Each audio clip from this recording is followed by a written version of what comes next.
Aquí comienza la noticia de la hora. Desde la noticia de la hora, la asambleísta Pamela Aguirre ha hecho declaraciones contundentes en medios como La Posta, afirmando que las pruebas que llevaron a la censura de Juan José Murillo y la destitución de Fausto Murillo son irrefutables. Según Aguirre, existe un audio que evidencia el tráfico de influencias para mantener a Guadalupe Llori en la presidencia de la Asamblea, cuya transcripción es parte del proceso judicial. Además, señaló que el reparto de puestos en la judicatura a cambio de votos de los ex asambleístas también ha quedado demostrado mediante documentos. Aguirre enfatizó que los votos emitidos en la Comisión de Fiscalización se trasladaron al Pleno de la Asamblea, manteniendo las bancadas su posición en ambos escenarios. Tenemos la posición de la asambleísta Pamela Aguirre. Un audio.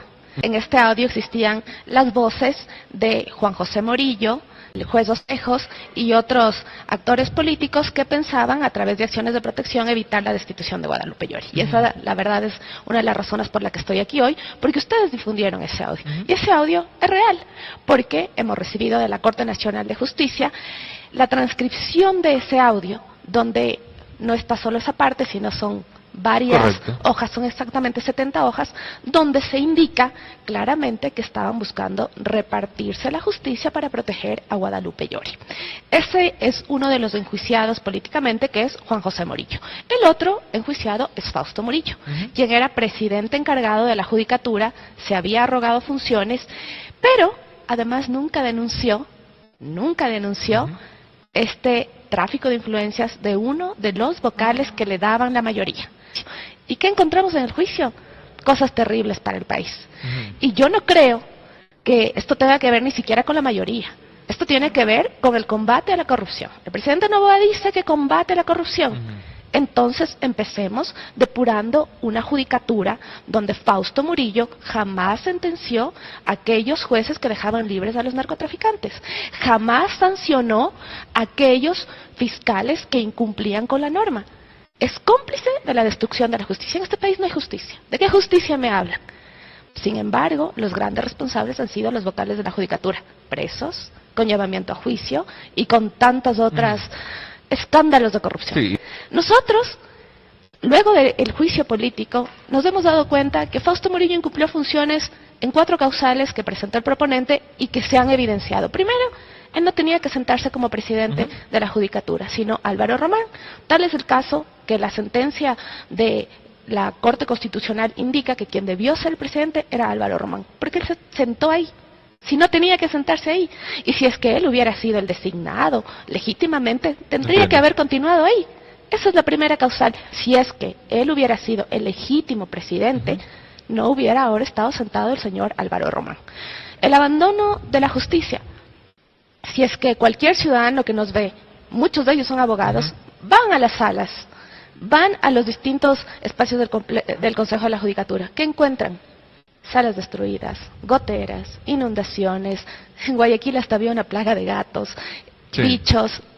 La justicia destruida. ¿Y cuándo pasó esto? En la presidencia encargada de Fausto Murillo, donde él ejecutó el presupuesto en apenas el 1% en obras. O sea, plata había, pero no quería que las unidades judiciales sean dignas. Ejecutó el 18% en todo lo que es bienes, es decir, copias, impresoras, tinta, todo eso.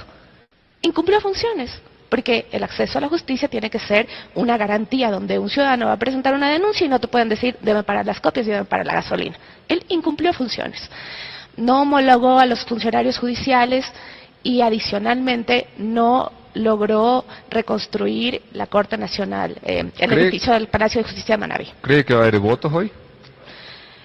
No sé, siempre es difícil saberlo hasta que no se vean los votos, pero ¿qué le dicen las matemáticas? Nunca se sabe que si va a haber votos o no va a haber votos, pero sería terrible para el gobierno. Porque tú tienes a los militares en las calles, tienes a los policías en las calles, pero a los vocales que repartieron la justicia y que nunca sancionaron a los jueces, los sigues teniendo en la judicatura. ¿Quién se siente representado por el Consejo de la Judicatura? Nadie. Si yo salgo a la calle y le pregunto a cualquier ciudadano qué piensa del Consejo de la Judicatura, todos son unos corruptos. No podemos mantenernos así. Si es que quieres luchar contra la corrupción, como lo han dicho, tienes que hacerlo de manera integral. Okay. Si quieres lograr seguridad, tienes que hacerlo de manera integral. No te sirve de nada meter a 5.000 personas a la cárcel que luego van a salir con una acción de protección. El reparto de la justicia. En el anterior juicio político repartieron 30 cargos.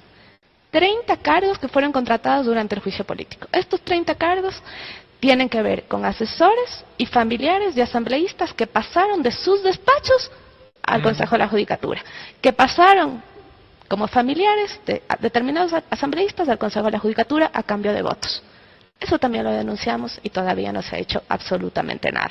Ayer justamente yo mostraba esa lista que la tengo aquí, son muchísimos asambleístas y esto no es una suposición o un pasquín, es una lista remitida por el Consejo de la Judicatura con nombres y apellidos donde hicimos el cotejo entre, por ejemplo, Andrea Pardo, prosecretaria de la Comisión de Biodiversidad, pasa a secretaria de juzgado, que trabajaba directamente con el asambleísta Varela. También hay que ser muy honestos con el caso Metástasis. Por ejemplo, el vocal Murillo aparece en el caso Metástasis. Hay varias menciones, tengo 2. Dice que, por ejemplo, dice que lo ha llamado Fausto Murillo el vocal nacional. El presidente del Consejo que para hablar la próxima semana. Esto el 23 de junio del 2022.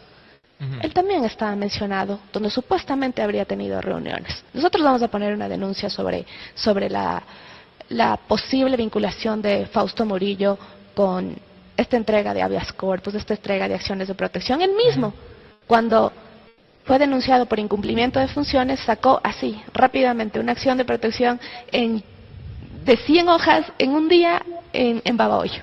Las leyes que ha mandado el gobierno, nosotros le hemos dado un enfoque más ciudadano. Por ejemplo, el impuesto a la banca. Lo impuso la Revolución Ciudadana, porque esa ha sido nuestra lucha. Los que más tienen, que sean los que más paguen. Los que más tienen, que sean los que más paguen. En efecto, así debe de ser y así tiene que ser. Pamela Aguirre reiteró su llamado a la acción contra la impunidad, destacando la importancia de sostener la transparencia y la justicia en las decisiones tomadas por la Asamblea Nacional.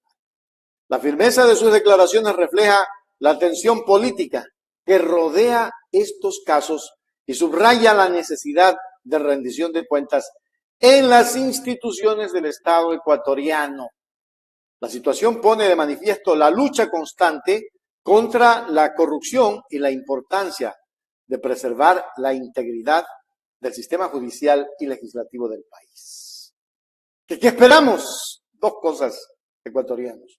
Primero, que el país salga de las inmoralidades.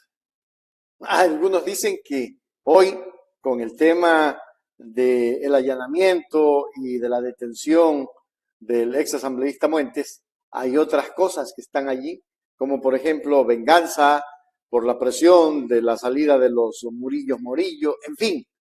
Hay cosas que se tienen que dilucidar, todas son especulaciones, pero lo que está diciendo nuestra asambleísta Pamela Aguirre es real. O sea, tenían que salir, tenían que irse por la corrupción, porque nadie, absolutamente nadie les cree. No se olvide de suscribirse a Hechos Ecuador, suscríbase ahora y dele like. Y active la campanita para que le lleguen todas nuestras noticias. Suscríbase este momento.